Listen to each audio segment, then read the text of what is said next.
Technical analysis करते समय जब भी मुझे प्राइस चार्ट के ऊपर में हैमर कैंडलस्टिक पैटर्न्स नजर आता है दोस्तों, या फिर बुलिश पिन बार नजर आता है, तो मैं बहुत खुश हो जाता हूं। जानते हैं क्यों दोस्तों? क्योंकि एक बेहतरीन ट्रेडिंग स्ट्रेटजी को फॉर्मुलेट करने का मौका मिलता है, जो एक प्रबल प्रॉफिटेबल ट्रेड की तरफ हमें ले जा सकता है। और यही कारण है दोस्तों कि हैमर को या बुलिश पिन बार को सही लोकेशन पे आइडेंटिफाई करना बहुत इंपॉर्टेंट है। जो स्टॉक मार्केट के बिगिनर्स हैं या जो टेक्निकल एनालिसिस सीख रहे हैं, वो कई बार बिगिनर्स होने के कारण ये गलतियां कर जाते हैं कि कहीं पर भी जब बुलिश पिन बार नजर आता है या हैमर कैंडलस्टिक पैटर्न नजर आता है, वो ट्रेड को इनिशिएट कर देते हैं, जो कहीं ना कहीं वो कॉम्प्रोमाइज करते हैं पॉजिटिव एक्सपेक्टेंसी में काम करने का और एक हाई प्रोबेबिलिटी ट्रेड सेटअप को तैयार करने में वो सफल कंसिस्टेंटली नहीं हो पाते हैं। तो दोस्तों, इस ट्यूटोरियल को देखने के बाद अंत तक आप में वो चार्ट में बुलिश पिन बार को या हैमर कैंडलस्टिक पैटर्न को देखने का नजरिया पूरा परिवर्तित हो जाएगा, क्योंकि मैं बताऊंगा अपने अनुभव के साथ कि किस तरह से बुलिश पिन बार के आधार पर हम ट्रेड कर सकते हैं। Means how to trade hammer candlestick pattern और how to trade pin bars formation in the price chart. दोस्तों, मैं डीके आप सभी का आपके चैनल में स्वागत करता हूं। चैनल को सब्सक्राइब कीजिए, बेल आइकन को इनेबल कर दीजिए नोटिफिकेशन के लिए, ताकि आप हमेशा अपडेटेड रहें। चलिए दोस्तों, इस इंपॉर्टेंट सब्जेक्ट को समझने की कोशिश करते हैं।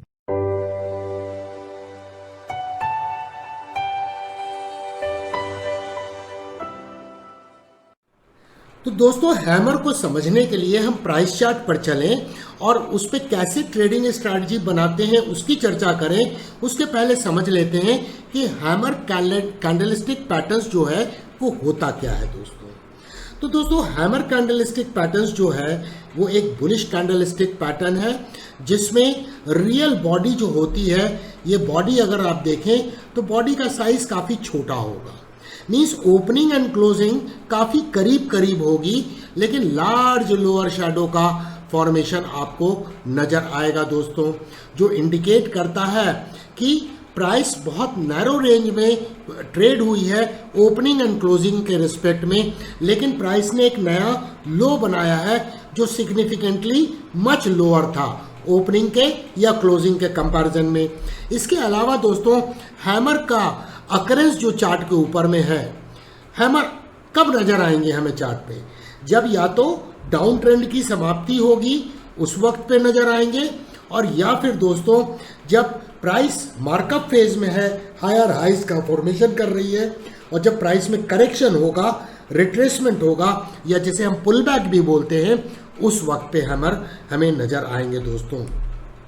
ये समझना बहुत इंपॉर्टेंट है दोस्तों कि हैमर में क्लोजिंग प्राइस जो है वो ओपनिंग से ऊपर भी हो सकती है और ओपनिंग से नीचे भी हो सकती है।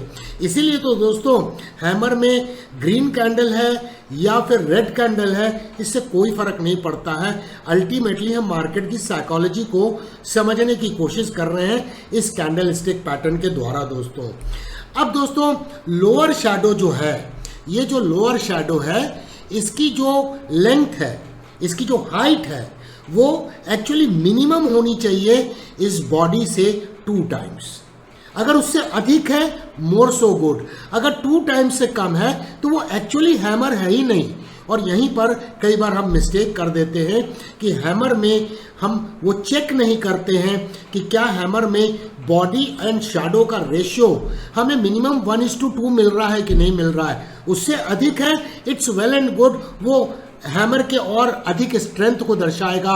अगर आपको 1:2.5, 1:3 अगर रेशियो मिलता है दोस्तों। अब दोस्तों, समझते हैं कि जब हैमर का फॉर्मेशन होता है तो वो किस मार्केट साइकोलॉजी को दर्शाता है। एक्चुअली क्या चल रहा है बायर्स एंड सेलर्स के बीच में, जब हम इन संभावनाओं को स्टडी करते हैं तब जाके बेहतर ट्रेडिंग स्ट्रैटेजी फॉर्मुलेट कर सकते हैं और एक बेहतर विनिंग रेट की तरफ बढ़ सकते हैं दोस्तों। तो सबसे पहले आप गौर कीजिए कि हैमर के फॉर्मेशन में बॉडी बहुत छोटी है, प्राइस यहाँ पर ओपन होती है, यहाँ क्लोज होती है, लेकिन ट्रेडिंग सेशन के दौरान प्राइस में एक नया लो बनता है, जो ये लो है और वो सिग्निफिकेंट लोअर है ओपनिंग एंड क्लोजिंग के कंपैरिजन में दोस्तों। तो ये क्या दर्शाता है कि ट्रेडिंग सेशंस के दौरान जो बेयर्स थे, जो सेलर्स थे, उन्होंने हावी होने की कोशिश की और प्राइस को पुश डाउन करके नीचे लेके आए, लेकिन अल्टीमेटली वो सफल नहीं हुए और उसमें बाइंग आती हुई नजर आई, बायर्स डोमिनेट करते हुए नजर आए और बुल्स ने प्राइस को पुश अप करके ऊपर में जाके क्लोज कर दिया। और इसी कारण से ये हैमर का फॉर्मेशन बनता है, क्योंकि स्टॉक मार्केट में या फाइनेंशियल मार्केट में हमेशा कांस्टेंट युद्ध हो रहा है, वॉर चल रहा है बायर्स एंड सेलर्स के बीच में। उस साइकोलॉजी को समझने में ये हैमर फॉर्मेशन जो है कैंडलस्टिक पैटर्न का, जो बुलिश कैंडलस्टिक पैटर्न है, वो हमें मदद करता है। अब दोस्तों कंफ्यूज होने की जरूरत नहीं है कि हैमर में और बुलिश पिन बार में क्या अंतर है। बेसिकली बुलिश पिन बार हम इसीलिए बोलते हैं क्योंकि ये पिन जैसा फॉर्मेशन नजर आता है दोस्तों। अब यहाँ पर नॉर्मली अगर टेक्स्ट बुक डेफिनेशन हैमर की देखेंगे तो अपर साइड का जो शैडो होता है वो या तो नहीं होगा या बहुत छोटा शैडो होगा, बट अल्टीमेटली दोस्तों मार्केट में जब रिकवरी आती है लार्ज लोअर शैडो का फॉर्मेशन होता है, तो वो इंडिकेट करता है कि अल्टीमेटली इस युद्ध में बायर्स की जीत हुई है और ये इंडिकेट करता है शायद अब एक मौका है कि मार्केट में एक पोजीशन लेने का, लॉन्ग ट्रेड की संभावनाओं को तलाशने का। लेकिन दोस्तों हैमर तो बहुत जगह बनते हैं प्राइस चार्ट में, तो किस हैमर पे हम रिलायबल हैमर माने और किसको हम रिलायबल हैमर ना माने दोस्तों।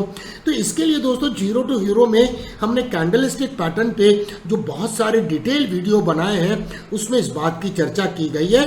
ब्रीफली मैं कवर कर लेता हूं कि जब भी दोस्तों हम हैमर को देखें तो उसकी लोकेशन प्राइस चार्ट के ऊपर में बहुत इंपॉर्टेंट हो जाती है।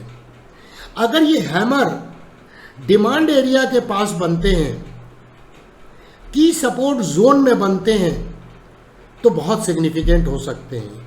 अब की सपोर्ट जोन रिट्रेसमेंट लेवल हो सकता है 38.2%, 61.8%, ये सब हम चार्ट पे चलेंगे तो देखेंगे दोस्तों, या फिर किसी क्रिटिकल मूविंग एवरेजेस का हो सकता है, EMA 21, EMA 55, SMA 144, SMA 233, और या फिर दोस्तों हॉरिजॉन्टल लाइन जो प्राइस चार्ट पर हम खींचते हैं प्राइस एक्शन एनालिसिस के आधार पर, तो वो एक की सपोर्ट हो सकता है।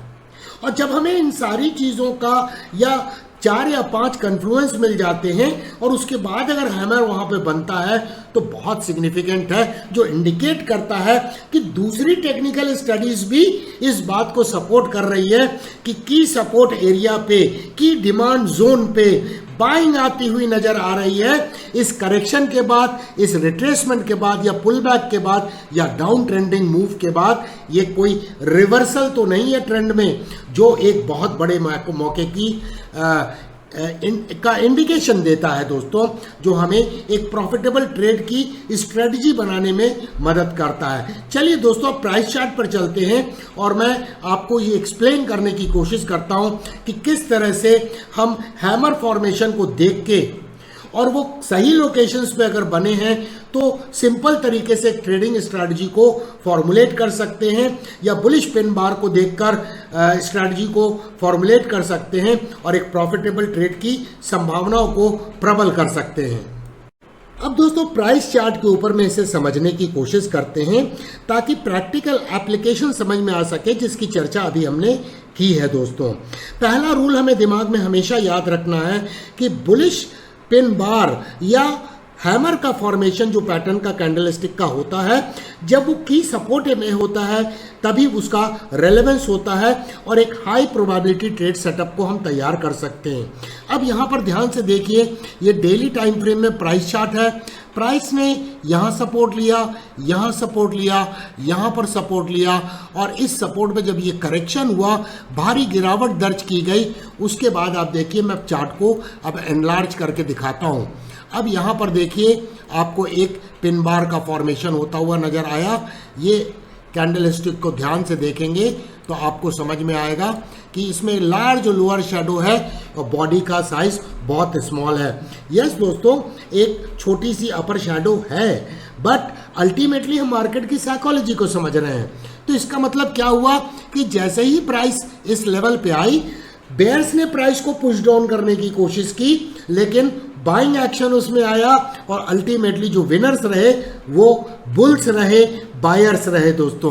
तब यहाँ पर मौका आता है ट्रेड को सेटअप करने का। इस कैंडल का जो बुलिश पिन बार बना है या हैमर बना है, इसका हाई के ऊपर में हम बाय स्टॉप लिमिट ऑर्डर डाल सकते हैं और अगर वो ट्रिगर हुआ तभी हम ट्रेड में होंगे, नहीं तो फॉल्स मार्केट सिचुएशन को अवॉइड करने में सफल हो जाएंगे, जैसा आपके चैनल पे कई बार चर्चा की गई है। और हमारा स्टॉप लॉस क्या होगा? ये जो बुलिश पिन बार है, इसका जो शैडो का लो है उससे थोड़ा सा नीचे हम स्टॉप लॉस रख सकते हैं। अब दोस्तों देखिए, नेक्स्ट डे हमारा जो एंट्री प्राइस थी वो ट्रिगर ही नहीं हुई, तो हम इस ट्रेड में एंटर नहीं कर पाए। लेकिन नेक्स्ट डे जाके अगर हमने बाय स्टॉप ऑर्डर डाला होता तो यहाँ पर हम ट्रिगर हो गए और उसी दिन काफ़ी अच्छा प्रॉफिट हो गया। और उसके बाद आप देखिए, ये प्राइस जो डाउन ट्रेंडिंग में मूव में थी, अपसाइड मूव करने लगी।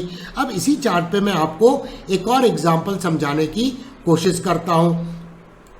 अभी दोस्तों हमने समझा कैंडलस्टिक पैटर्न हैमर को, जब हमने हॉरिजॉन्टल लाइन खींची जो सपोर्ट लाइन के रूप में एक्ट कर रही थी। अब हम समझेंगे जब डायनेमिक सपोर्ट के बारे में चर्चा करते हैं और ट्रेंड लाइन का हम इस्तेमाल करते हैं, तो ट्रेंड लाइन कब स्टैब्लिश होती है दोस्तों?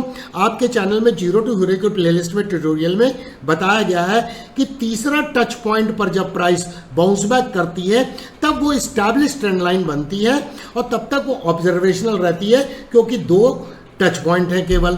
तो आप देखिए, पहला टच पॉइंट यहाँ है, सेकंड टच पॉइंट यहाँ है और यहाँ थर्ड टच पॉइंट पे आप देखिए यहाँ पर कैंडल स्टिक बने जो एक बुलिश पिन बार है या हैमर कैंडल स्टिक पैटर्न का फॉर्मेशन है, जिसमें बॉडी छोटी है लेकिन लार्ज लोअर शेडो का फॉर्मेशन है। तो इस कैंडल के हाई के ऊपर में हम बाय स्टॉप लिमिट ऑर्डर डाल सकते हैं और लॉन्ग ट्रेड को इनिशिएट कर सकते हैं। और इसी कैंडल का जो लो है उससे थोड़ा सा नीचे हम अपने स्टॉप लॉस को रख सकते हैं और ये देखिए सक्सेसफुल ट्रेड रहा। अब यहाँ पर देखिए, हमने देखा कि कैंडल स्टिक की बॉडी जो है वो ग्रीन है, क्योंकि क्लोजिंग जो हुई है वो ओपनिंग से ऊपर हुई है, जबकि पहले एग्जाम्पल में हमने यहाँ देखा जहाँ पर बुलिश पिन बार या हैमर की बॉडी रेड है दोस्तों, क्योंकि ओपनिंग होने के बाद जो क्लोजिंग फाइनली हुई वो उससे नीचे हुई, इसलिए वो रेड कैंडल है। बट उसका रेलेवेंस कलर, बॉडी के कलर से कोई मतलब नहीं है। अल्टीमेटली वो स्ट्रेंथ हम देख रहे हैं कि बायर्स में कितनी ताकत है सेलर्स के कंपैरिजन में, और हम उस ताकतवर टीम के साथ जाना चाहते हैं जहां पर हमारी सक्सेस रेट बेहतर हो दोस्तों। चलिए और एग्जांपल को देखते हैं कि किस तरह से बुलिश पिन बार या हैमर कैंडलस्टिक पैटर्न हमें एक अच्छे मुनाफे की तरफ ले जा सकते हैं। अब इस चार्ट में हम क्या देख रहे हैं कि प्राइस अप ट्रेंडिंग है, higher highs and higher lows का फॉर्मेशन कर रही है। और इस जगह पे देखिए, जब ये करेक्शन हुआ और रिट्रेसमेंट हुआ तो यहाँ पर एक बुलिश पिन बार का फॉर्मेशन हुआ और ये बुलिश पिन बार बहुत इंपॉर्टेंट बन जाता है। उसका कारण है दोस्तों, EMA 21 के पास में बना है और हमें दूसरा कन्फ्लुएंस मिल रहा है। ये हॉरिजॉन्टल लाइन देखिए, प्राइस का सपोर्ट, प्राइस का सपोर्ट और इसके पहले प्राइस का ये रेजिस्टेंस था। तो दोस्तों ये इतना इंपॉर्टेंट एंड सिग्निफिकेंट कॉन्फ्लुएंस है जहां पर ये बुलिश पिन बार बना है। की सपोर्ट एरिया में, की सपोर्ट एरिया हॉरिजॉन्टल लाइन का, की सपोर्ट एरिया EMA 21 का या क्रिटिकल मूविंग एवरेजेस का। तो ये इंपॉर्टेंट है दोस्तों। जब ये बुलिश पिन बार बना तो इसके हाई के ऊपर में हम बाय स्टॉप ऑर्डर डाल सकते थे और एक लॉन्ग ट्रेड को इनिशिएट करने की स्ट्रेटजी बना सकते थे, जिसमें स्टॉप लॉस इस बुलिश पिन बार के जो लोअर शैडो है उसके लो के नीचे रहेगा। और आप देखिए, एक बेहतरीन ट्रेड साबित हुआ, प्राइस अपसाइड मूव करके गई और एक सिग्निफिकेंट फॉर्मेशन के बाद हमें अच्छा प्रॉफिट मिला। इसके अलावा दोस्तों यहाँ भी देखिए एक बुलिश पिन बार बना है, सिमिलर अपॉर्चुनिटी, स्टॉप लॉस छोटा सा रहता, एंट्री यहाँ पर होती और ये भी प्राइस ऊपर गई। ये भी EMA 21 और EMA 55 का जो जोन है उसके बीच में बना है। क्या यहाँ पर भी हमें कोई प्राइस एक्शन के अनुसार दिखाई दे रहा है? तो आप देखिए प्राइस का यहाँ पर रेजिस्टेंस था जो यहाँ सपोर्ट की तरह एक्ट कर रहा है, जहाँ लोअर शैडो ने बुलिश पिन बार के या हैमर के सपोर्ट लिया है दोस्तों। तो जब इस तरह से हम कंबाइन करते हैं बुलिश पिन बार को की सपोर्ट एरिया से, की डिमांड एरिया से, तो एक सक्सेस की रेट बहुत अच्छी अचीव कर सकते हैं और कंसिस्टेंट प्रॉफिट की दिशा में हम बढ़ सकते हैं। दोस्तों अगर आपको ये वीडियो प्रेजेंटेशन, ये ट्यूटोरियल पसंद आया है तो इसे ढेर सारे लाइक्स दीजिएगा। आपके कमेंट्स का हमें कमेंट सेक्शन में होगा बेसब्री से इंतजार। अगर आपको कोई क्लैरिफिकेशन चाहिए आज के इस वीडियो के ऊपर में तो कमेंट सेक्शन में लिखिएगा, पूछिए, हम कोशिश करेंगे जल्द से जल्द उसका जवाब देने के लिए। दोस्तों इसे शेयर भी करें ताकि दूसरे लोगों को भी लाभ पहुंच सके और चैनल को सब्सक्राइब करना नहीं भूलिए और बेल आइकन को इनेबल जरूर करिएगा ताकि आपको हमेशा आने वाले नए वीडियो के बारे में जानकारी वक्त पे मिल सके और आप कोई भी वीडियो इस चैनल पे मिस ना करें। देखने के लिए धन्यवाद। Thank you very much for watching. फिर मिलेंगे दोस्तों अति शीघ्र।